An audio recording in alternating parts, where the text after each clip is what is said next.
Assalamualaikum warahmatullahi wabarakatuh. Berjumpa lagi dengan saya Uun Agung Prasetyo di channel 1 Asa dalam video pembelajaran Desapreneur model Blangkon. Pada video sebelumnya kita sudah membahas perizinan dasar untuk pelaku UMKM, dan di video kali ini kita akan membahas izin khusus atau izin selanjutnya bagi pelaku UMKM khusus produk olahan pangan, yaitu SPP IRT. Nah, apa itu SPP IRT? Untuk produk apa saja SPP IRT dan bagaimana prosedur pendaftarannya akan kita bahas di video kali ini. Jadi simak terus video ini sampai selesai. Tapi sebelumnya jangan lupa aktifkan tombol subscribe dan juga loncengnya.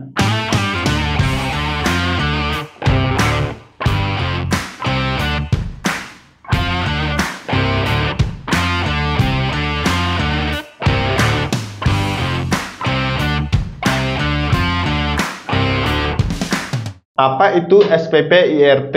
SPP IRT ini kalau sebelumnya di undang-undang yang lama adalah sertifikat produksi pangan industri rumah tangga. Tapi di undang-undang yang baru sekarang ini namanya atau nomenklaturnya berubah menjadi sertifikasi pemenuhan komitmen produksi pangan olahan industri rumah tangga. Yang membedakan adalah di sini lebih difokuskan ke pemenuhan komitmen yang bersifat self declare juga atau pernyataan dari pelaku usahanya. Secara garis besar SPP IRT ini adalah izin edar untuk produk olahan pangan yang kering ya teman-teman ya, atau yang tidak memerlukan teknologi khusus dalam proses pembuatannya. Terus kenapa kita sebagai pelaku UMKM butuh SPP IRT?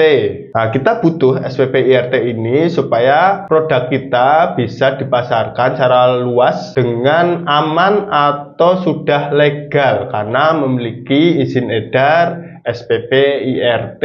Jadi untuk teman-teman yang produknya dititipkan, diresellerkan atau dipasarkan secara luas di seluruh wilayah Indonesia, nah kalau sudah memiliki SPP IRT ini berarti teman-teman sudah punya sertifikat penjamin standar keamanan pangannya dan produk tersebut sudah layak untuk diedarkan atau dijual secara luas. Lalu untuk produk apa saja SPP IRT ini? Kalau tadi sudah kita singgung ya, produk PIRT ini untuk produk yang kering atau tidak memerlukan teknologi khusus. Nah, sekarang kita akan memberi gambaran produk-produk apa saja yang membutuhkan SPP IRT. Yang pertama untuk produk olahan daging. Nah, produk olahan daging ini yang membutuhkan SPP IRT adalah produk olahan daging yang kering ya teman-teman ya. Contohnya adalah abon dan dendeng. Jadi kalau produknya selain abon dan dendeng, perizinannya nanti lain, yaitu biasanya perizinan BPOM MD.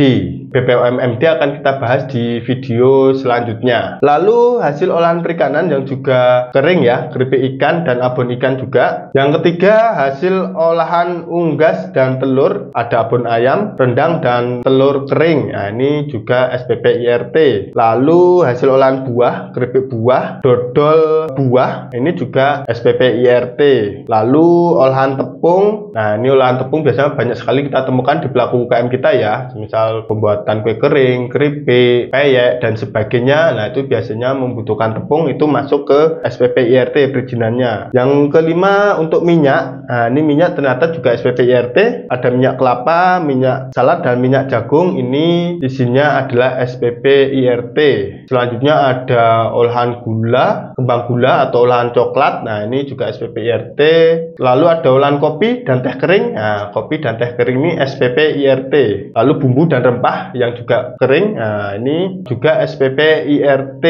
Lalu selanjutnya minuman serbuk dan botanikal. Nah, minuman serbuk dan botanikal ini yang dimaksud adalah jamu-jamuan atau herbal biasanya teman-teman. Jadi kalau teman-teman memproduksi jamu dalam bentuk kering atau serbuk, itu perizinan edarnya menggunakan SPP IRT. Tapi kalau dijual dalam bentuk cair atau dalam kemasan botol yang sudah bentuk cair, itu perizinannya bukan SPP IRT tapi nanti ke BPOM MD. Lalu hasil olahan biji-bijian. atau bumbu-bumbuan tadi ya, misal bumbu pecel dan lain sebagainya, itu juga SPP IRT. Itu produk-produknya teman-teman. Nanti untuk lebih detailnya lagi bisa nanti teman-teman berkonsultasi ke dinas terkait mempertanyakan produknya harus perizinan PIRT atau yang lainnya. Tapi secara garis besar gambarannya produknya adalah yang tadi kami sebutkan. Jadi kalau produknya termasuk dalam kategori yang tadi kami sebutkan, nah berarti bisa segera untuk memproses SPP IRT. Selanjutnya, persyaratan apa saja yang kita perlukan untuk mendaftar SPP IRT? Secara umum persyaratan yang kita butuhkan jelas izin dasar harus kita miliki terlebih dahulu, yaitu OSS NIB kita sudah punya dulu. Yang kedua, setelah memiliki izin dasar sebagai pelaku usaha, persyaratan yang kedua adalah data pangan olahan industri rumah tangga yang akan didaftarkan. Jadi punya data atau identitas dari produknya. Yang selanjutnya adalah pernyataan komitmen secara mandiri atau self-declare terkait dengan yang pertama mengikuti penyuluhan keamanan pangan. Yang kedua memenuhi persyaratan cara produksi pangan yang baik untuk industri rumah tangga atau CCB atau CPPB IRT atau higien sanitasi dan juga dokumen resminya. Yang ketiga yaitu memenuhi ketentuan label dan iklan pangan olahan. Jadi labelnya harus sudah standar ya. Lalu persyaratan khususnya adalah rancangan label pangan. Jadi nanti teman-teman harus menyertakan rancangan dari labelnya atau desain dari label kemasannya atau desain dari kemasannya. Yang kedua, persyaratan khususnya adalah aktivitas usahanya teman-teman mengacu pada peraturan Badan POM terkait keamanan pangan, mutu, manfaat, dan juga gizi olahan IRT. Nah itu tadi persyaratannya ya teman-teman ya. Ketika sudah dilengkapi bisa langsung teman-teman proses untuk mendaftar. Nah lalu bagaimana proses untuk mendaftarnya?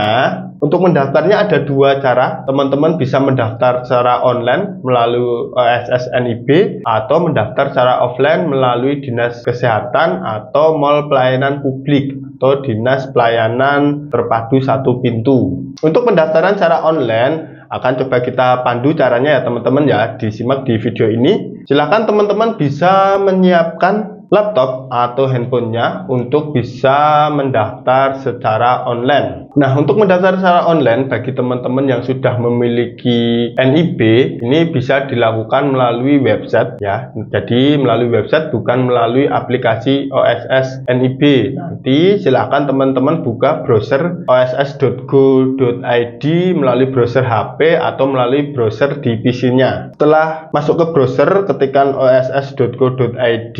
Nah, nanti teman-teman akan diminta untuk login atau klik tombol masuk sekarang atau klik tombol masuk. Setelah klik tombol masuk, teman-teman nanti akan diminta untuk mengisi nomor akun atau nomor WA atau email yang digunakan untuk mendaftar dan juga sandi yang teman-teman gunakan waktu pendaftaran di awal atau di pembuatan NIB-nya. Nah, ini kami menggunakan nomor handphone ya teman-teman ya dalam pendaftarannya atau menggunakan nomor WA. Jadi ketika nomor WA lalu password yang sudah dibuat saat daftar OSS NIB.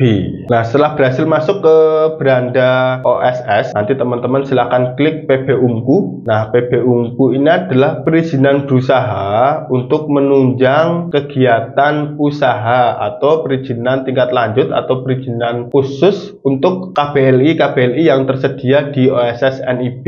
Nanti macamnya banyak sekali teman-teman PB Unku ini, disesuaikan dengan KBLI yang ada di NIB-nya teman-teman. Dan untuk olahan pangan nanti biasanya ada PB Unkunya adalah SPP IRT. Klik PB Unku, terus permohonan baru. Setelah itu teman-teman klik proses perizinan berusaha Unku. Nah, di bagian bawah ada proses perizinan berusaha Unku. Nah, ini dilihat dulu ya sesuai datanya belum yang akan kita proses KBLI-nya. Nah, setelah klik lalu ajukan perizinan berusaha Unku. Nah, ini diklik lagi yang kotak berwarna biru. Pilih PB Unku yang akan teman-teman ajukan pendaftarannya. Ketikkan saja IRT atau SPP IRT, nanti akan muncul pilihan untuk mendaftar SPP IRT. Ketikkan SPP. Nah, nanti akan muncul, nah ini sertifikat pemenuhan komitmen produksi pangan. Setelah diklik, nanti ada pilihan atau notifikasi apakah PB Unku yang akan didaftarkan membutuhkan perizinan dasar. Perizinan perizinan dasar tadi OSS NIB ya teman-teman ya. Kalau membutuhkan berarti pilih ya, kalau tidak berarti klik yang tidak. Setelah memilih ya kita pilih tidak karena sudah punya OSS NIB, kita pilih tidak. Lalu di sini sudah ada ya, sudah di list sertifikat pemenuhan komitmen produksi pangan olahannya. Lalu ada 3 hal yang harus dilengkapi untuk memproses ini, yaitu mengikuti penyuluhan pangan, terus sertifikat CPB-IRT, lalu memenuhi persyaratan keamanan pangan dan juga label dan iklan pangannya. Di checklist semua teman-teman. Setelah klik lanjut, lalu kita pilih KBLI atau usaha yang akan kita daftarkan PIRT-nya. Kita klik pemenuhan persyaratan PBUMU di sistem klasifikasi atau KL. Nah, setelah diklik kita akan dibawa masuk ke halaman website sppirtpom.go.id.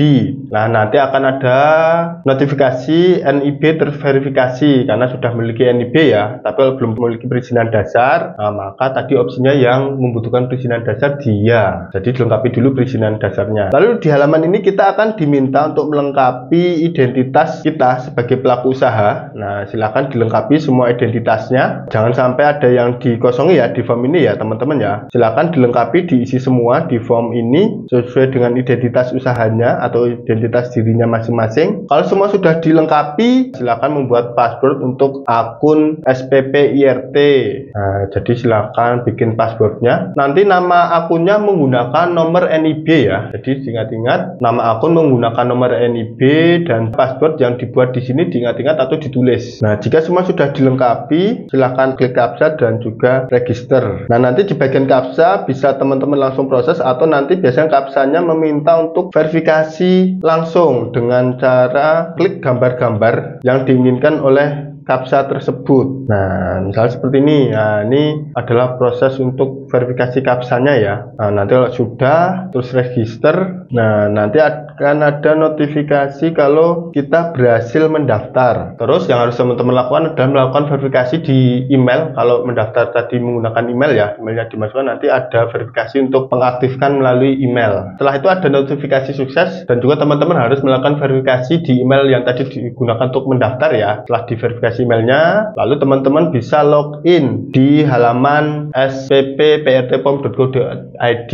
di menu login. Nanti username-nya adalah NIB-nya teman-teman, lalu passwordnya yang tadi dibikin ya. Masukkan nomor NIB dan juga password yang tadi dibikin. Setelah itu diklik captcha-nya, lalu login. Setelah berhasil masuk ke halaman sppirtpom.go.id, lalu teman-teman klik menu di bagian kiri yaitu usulan baru. Klik usulan baru, lalu ada form pemenuhan komitmen yang harus teman-teman isi dengan cara upload dokumen surat pernyataan pemenuhan komitmen ya teman-teman ya. Nanti contoh surat pernyataannya akan kami tunjukkan seperti apa. Nah, nanti bisa teman-teman contoh surat pernyataan tersebut untuk nanti diisi dan diupload di bagian ini. Jadi setelah diisi, nanti di scan, lalu diupload di bagian form pemenuhan komitmen. Setelah teman-teman mengupload dokumennya, nanti teman-teman akan dibawa untuk melengkapi kelengkapan data dan identitas usahanya. Kami menunjukkan video tutorialnya sampai di sini karena setelah ini adalah proses resmi yang harus teman-teman lengkapi untuk nanti SPP IRT-nya teman-teman terbit. Tapi persyaratannya yang harus teman-teman persiapkan tadi ya surat pernyataannya. Setelah itu tinggal melengkapi form-form berikutnya, lalu diproses. Nanti langsung akan terbit nomor SPP IRT-nya teman-teman. Setelah terbit nomor SPP PIRT dari teman-teman, teman-teman akan diberikan waktu 3 bulan untuk memenuhi persyaratan yang tadi, 3 komitmen yang harus teman-teman penuhi. Nah, 3 komitmen yang teman-teman harus penuhi ini, silahkan teman-teman konsultasikan ke Dinas Kesehatan atau melalui Dinas Pelayanan Terpadu Satu Pintu untuk pemenuhan 3 komitmen tadi, karena harus ada penyuluhan pangan, terus ada juga sertifikat CPB-IRT. Nah, ini pasti akan ada validasi atau pengawasannya secara langsung. Jadi tetap proses pendaftaran online ini hanya memudahkan proses di awal ya, supaya teman-teman bisa melakukannya dari rumah atau dari manapun, tapi setelah itu tetap ada proses offline dari pendaftaran ini. Itu tutorialnya kalau teman-teman mau mendaftar secara online. Kalau teman-teman ingin mendaftar secara offline atau langsung ke kantor dinas terkait, Nah, silahkan teman-teman bawa surat pernyataannya, form identitas dirinya juga, atau perizinan dasarnya juga dibawa. Di sana nanti teman-teman akan dilayani untuk mendaftar secara offline. Nanti prosedurnya juga sama. Kalau persyaratannya sudah lengkap, nanti juga akan diterbitkan SPP PIRT dan diberikan waktu 3 bulan untuk memenuhi 3 komitmen tadi. Nanti setelah 3 bulan akan ada pengawasan sudah memenuhi komitmen atau belum. Kalau belum, akan diberikan tambahan waktu 3 bulan lagi. Jadi bagi teman-teman yang ingin memproses atau mendaftar PIRT, prosesnya seperti itu. Jadi kita mengumpulkan berkas awal, lalu nanti diberi waktu 3 bulan pemenuhan persyaratan. Kalau belum lengkap atau ada hal yang harus diperbaiki, diberikan waktu 3 bulan lagi. Kalau sampai 2 kali 3 bulan belum bisa memenuhi persyaratan, maka SPP PIRT-nya tidak jadi disahkan. Tapi tidak perlu khawatir ya teman-teman atau risau jika memang ada hal yang memang harus dilengkapi terlebih dahulu sebelum SPP PIRT-nya disahkan. Karena ini bagian dari teman-teman ya untuk tadi berkonsultasi dan juga belajar untuk mengurus perizinan bagi usahanya teman-teman. Jadi kalau ada hal yang belum lengkap atau ada hal yang harus diperbaiki, silakan dikonsultasikan ke dinas terkait secara langsung. Nah, ini jadi gambaran teman-teman juga ketika menjalankan usaha, kan dinas salah satu mitranya teman-teman. Nah, ketika teman-teman sering komunikasi dengan dinas, nah ini juga akan memudahkan ke depan ketika teman-teman membutuhkan perizinan karena sudah terbiasa untuk berkomunikasi dan berkonsultasi dengan dinas terkait. Untuk pengurusan SPP PIRT ini tidak dikenakan biaya ya teman-teman ya, atau gratis. Jadi monggo silahkan, ini kesempatan yang sangat terbuka untuk teman-teman bisa mendaftar supaya produknya bisa dipasarkan secara luas. Karena tadi prosesnya ternyata tidak begitu rumit dan juga tidak dikenakan biaya. Hanya saja ada 3 persyaratan yang harus tadi teman-teman lengkapi ya, yaitu penyuluhan pangan, standar CPP BIRT, dan juga standar dari labeling dan iklan produknya teman-teman. Itu 3 hal yang harus teman-teman cermati ketika mau mendaftar SPP IRT.